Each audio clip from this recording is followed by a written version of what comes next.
Après Amel Bent, c'est Vita qui s'est essayée à la boîte à questions pour Canal+.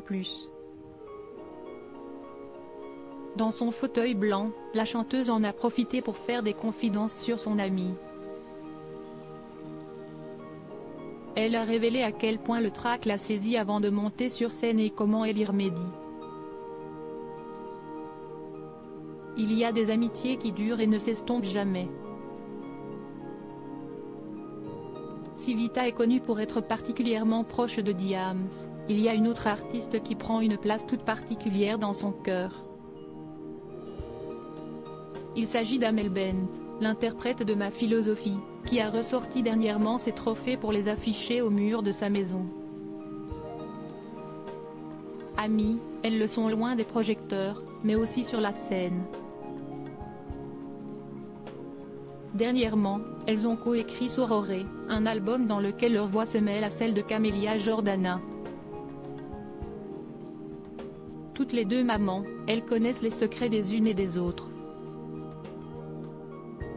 C'est comme ça que le 19 octobre 2021, Amel Bent a révélé l'un de ceux de Vita.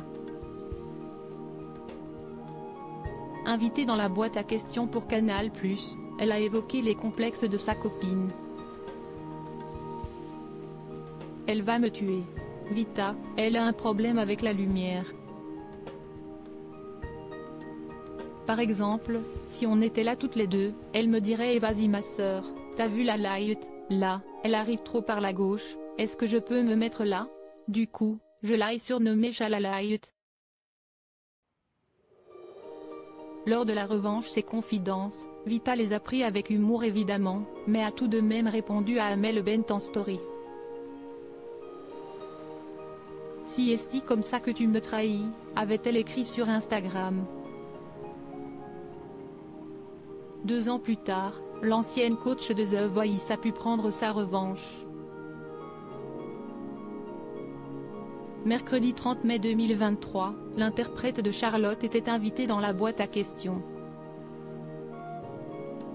À son tour elle a voulu balancer un dossier sur Amel Bent. Vita a donc confié que son amie, malgré les années, a toujours autant le trac avant de monter sur scène. Amel Bent quand on fait une émission de télé, elle est tellement stressée qu'elle a besoin de répéter pendant à peu près 3h30 avant de chanter sur scène dans la loge.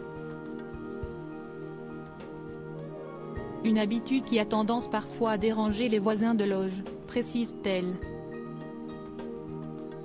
Des révélations qui se concluent tout de même par un message d'amour, « Je t'aime ma sœur ».